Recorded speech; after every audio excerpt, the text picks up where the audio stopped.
আসসালামু আলাইকুম রহমতুল্লাহি ওবারাকাতু। শুভরাত্রি। ঢাকা রাজধানী ঢাকা মেট্রো থেকে এনএস নাসির মির্জা সরাসরি চলে আসলাম ধানমন্ডি। তো ধানমন্ডি এলাকায় এই যে রাত্রেবেলা যারা গাড়ি চালান, অবশ্যই এই যে অটোরিকশা থেকে একটু সাবধানে থাকবেন। নতুন একটি চক্র বের হয়েছে যে আপনার গাড়ির সামনে এই যে অটোরিকশাগুলো হঠাৎ একটা গাড়ি ডানে দিয়ে পিছন দিয়ে সামনে দিয়ে গাড়ির চাপ দিয়ে রাখবে, রাখে বলবে এই লাগিয়ে দিলাম কিন্তু, এই লাগিয়ে দিলাম কিন্তু। তো এই লাগিয়ে দিলাম কিন্তু এই কথা বলবে আর ওদিকে তাকাবেন আর এদিকটা দেখবেন ডানে থেকে আপনার লুকিং গ্লাস আরেকজনে ভেঙে টুস করে অটো গাড়ি টান দিয়ে লয়ে গেছে। তো এই চক্রটা আজকে আমি প্রথম দেখলাম ঢাকা রাজধানীতে। তো জিনিসটা আপনাদের সাথে সবার সাথে শেয়ার করতেছি। যাই হোক, এখন আবাহনী মাঠ পার হচ্ছে, কলাবাগান মাঠ এটা, আর এটা হলো ওই যে শেখ জামাল মাঠ। এটা হলো এই যে আনোয়ার খান মেডিকেলের এখানে 7 নম্বর রোড। সামনে একটি মোটরসাইকেল, সুন্দর অসাধারণ একটি মোটরসাইকেল দেখতে পাচ্ছেন। যাই হোক, যাচ্ছি চলতি পথে, আরও অনেক কিছু দেখবেন।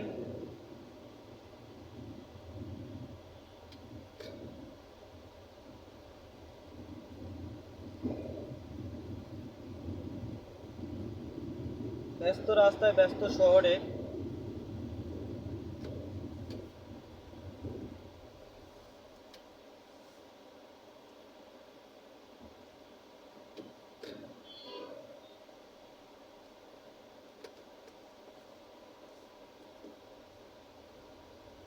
হাজারো মানুষ রাস্তায় কর্মে ব্যস্ততায়, এই অফিস টাইম শেষ করে এখন রাত 9টা।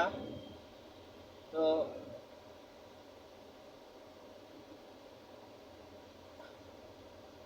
দুই সাইডে রাস্তায় গাড়ি রাখানো এবং সেই বিখ্যাত ঢাকা রাজধানী, ঢাকা শহর একটি অটোর রাজত্ব শহর। নতুন নাম, নতুন পদ্ধতি। এই পদ্ধতি আধুনিক পদ্ধতি, ডিজিটাল পদ্ধতি। এগুলোর পদ্ধতির নামের শেষ নাই, একজনের এক এক নাম। একজনের নাম আয়েশা, একজনের নাম মায়েশা, একজনের নাম খায়শা, একজনের নাম আলুস, একজনের নাম পালুস। এক একটার সময় এক একটা গাড়িতে এক একটা নাম লেখা থাকে। এই যে লেবন, এই গাড়ির নাম হয়েছে লেবন। এবং ডাইনেরটা মাথার ঘাম পায়ে ফেলাই খাচ্ছেন, এটার নাম হলো প্যাডেল চালিত রিক্সা। এবং এই বাচ্চাটা দেখেন বাবাটা কিভাবে তাকে ঝুলাই ঝুলাইয়ে নিয়ে যাচ্ছে। আরে রে আধুনিক যুগ, আধুনিক সন্তান রে। আগে মা বাবারা বুকে রাখতো আর তোমার এখন ফিতা দিয়া ঝুলাই রাখে। ডিজিটাল কত কিছুই না দেখা যাবে রঙে। হঠাৎ করে দেখি এখানে আসলে জ্যাম। এই জ্যামটা কিসের বুঝতেছি না। রাত্রেবেলা বাজে এখন 9টা। আসলাম, চিন্তা করলাম একটু ফাঁকা দিয়ে যাবো এদিক দিয়া, আর এখানে এসে দেখি জ্যাম। এটা মানা যায়? হাই হাই, এটা অনেক দূর গেছে জ্যাম। কি করব বুঝতেছি না, ঘুরে যাবো কিনা। না থাক, সোজাই যাই। আল্লাহ তুমি তাড়াতাড়ি এই জ্যামটা ছুটিয়ে দাও। যাই হোক, রিজিকের মালিক আল্লাহ, আল্লাহ যার রিজিকে লেখে রাখছে তাই হবে। ঢুকছি যেহেতু বের হতে হবে এখান দিয়ে। আর বামে দিয়ে আসলে সেই গাড়িগুলোই ঢুকতেছে, একটু জায়গা নিয়ে ঢুকতেছি, তারপরও বামে দিয়ে ঢুকাই দিছে। এই যে মা বাবার দোয়া 3 নম্বর গাড়ি, মোবাইল নাম্বার 0171111 আবার 01513232। যাই হোক, ডাইন সাইডে কলা, চাম্পা কলা, চাম্পা। আর এই সেই গাড়ি সামনে আমার, একটু পরে পরে দেখা যায় গাড়ি। আসলে এরা সাইড দেবে না, তাই নিজেরা নিজের সাইড নিজেরই একটু করে নিতে হবে। কেননা যেহেতু রাস্তা একটু শর্টকাট রাস্তায় ঢুকছি, যে মেন রোডে জ্যাম, দ্বিতীয়ত একটু ঘোরাও লাগবে, তাই এই রাস্তা দিয়ে আসলাম, যে আসলে চিপাগলি দিয়ে যাই। এটা হলো ভূতের গল্লি। এটা ভূতের গল্লি, ঢাকা রাজধানী গ্রিন রোড দিয়ে হাতের বামে ভূতের গল্লি রোড বলে এটা।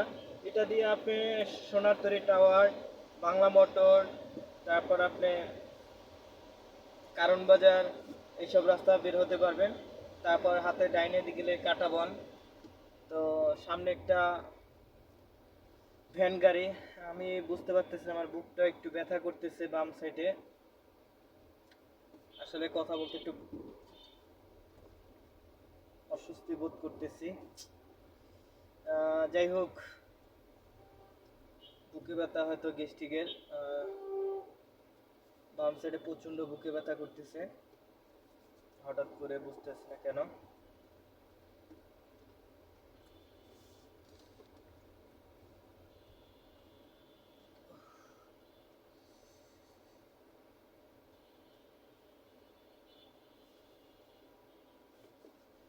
এখানে সুন্দর একটা নাম লেখা হয়েছে, হকার মুক্ত ভূতের গল্লি।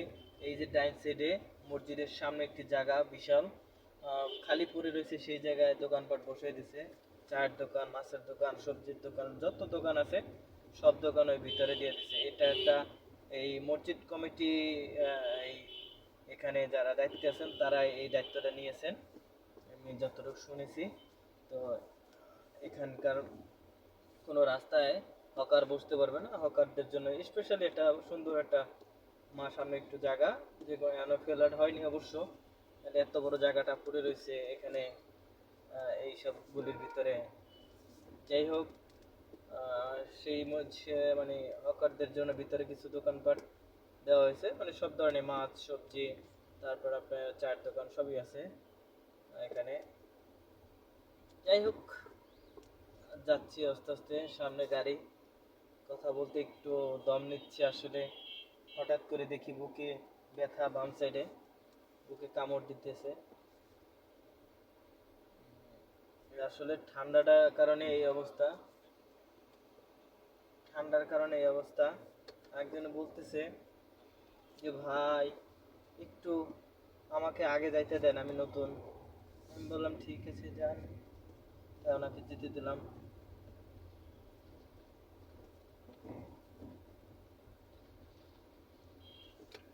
এখন ডানে যাব, সামনে একটা গাড়ি, উনি বামে যাবে। আর এই যে পাঠাও গাড়ি উল্টাইছে, কি সুন্দর সানগ্লাস পরা, আহারে কি সানগ্লাস পরছে রে, একদম জাক্কাস সানগ্লাস।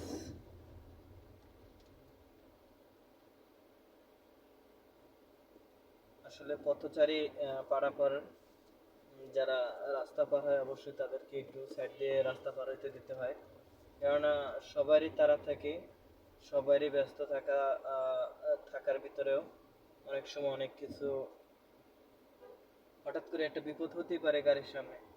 তো মানুষ দূর দিয়ে রাস্তা পার হয়, সেইগুলো থেকে মানুষজন বিরত থাকে। আর যারা গাড়ি চালায় অবশ্যই তারাও একটু সাবধানে গাড়ি চালাবেন, অলিগলিতে তাড়াহুড়া করবেন না, সবাইকে সাইড দেওয়ার চেষ্টা করবেন। সবাইকে সাইড দিয়ে নিজের সুন্দরভাবে নিজের দায়িত্বে চলে যাবেন, ইনশাল্লাহ আল্লাহ তাআলা আপনার বিপদ আপদ থেকে রক্ষা করবে। একটা মানুষকে সাইড দিলে কখনোই আপনার এত আহামরি ক্ষতি হবে না, সাইড যত দেবেন অতই আপনার ভালো হবে। যাই হোক, যাচ্ছি। এই গাড়িতে চাচার টেম্পার শেষ, কিন্তু চাচা তারপরও গাড়িতে 3-4 জন লইয়া গাড়ি টানতেছে। যাই হোক, অনেক চিপা একটা গলিতে ঢুকেছি, অন্ধকার। এই অন্ধকারে ঢুকিয়া বিপদে পড়লাম। বাবা যাচ্ছে, চাচা যাচ্ছে, না কে যাচ্ছে বাচ্চাটা কি নিয়ে বুঝতেছি না। ঠ্যাং একটা উপরে উঠেছে, এই তো সামনে আবার ট্রাক।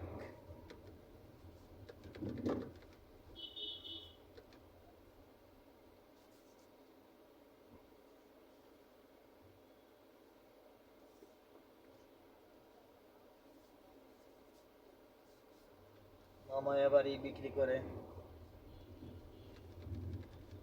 এই যে আরেক চাচার সামনে, সেও তিনজন নিছে। আরে মামারা যে অবস্থা, মামাদের অবস্থা দেখলে তো মাথা নষ্ট। মামারা মাথায় একটা, ঘাড়ে একটা, পিঠে একটা লইয়া লইয়া যায়। এই চিপাগুলিতে ঢুকছি একটু শর্টকাটের জন্য, দেখি আসলে শর্টকাট কত দূর যায়। তো যাই হোক, বলতে বলতে বাংলা মোটরের একটু আগে সোনারতরী টাওয়ার, এই যে সামনে।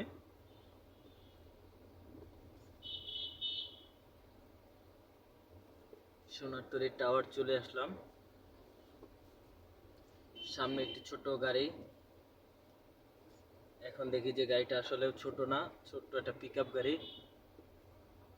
আর আমি এখন এই যে চিপাগলি দিয়ে বের হচ্ছি।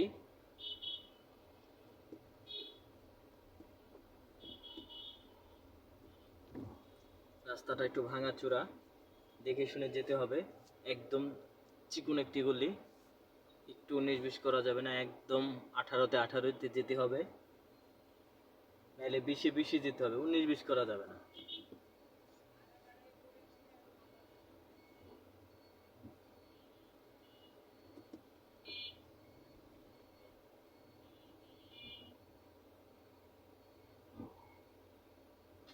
দুইটা গাড়ি অবশ্য আসতে পারতেছে না, এই যে ডাইন সাইডে মোটরসাইকেলটা রাখার কারণে।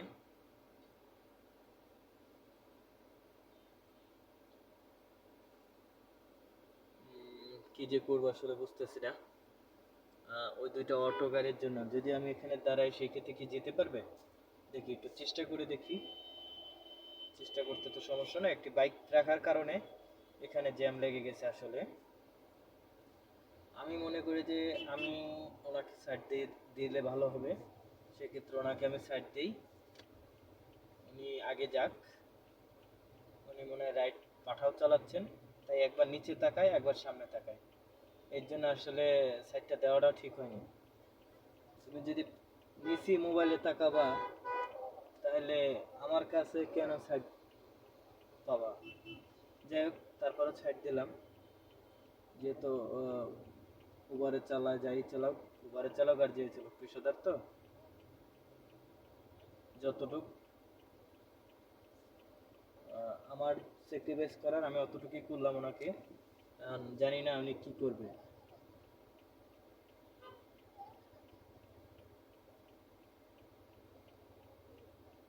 আমার তো ওনাকে দেখে একটু ভয়ই লাগতেছে।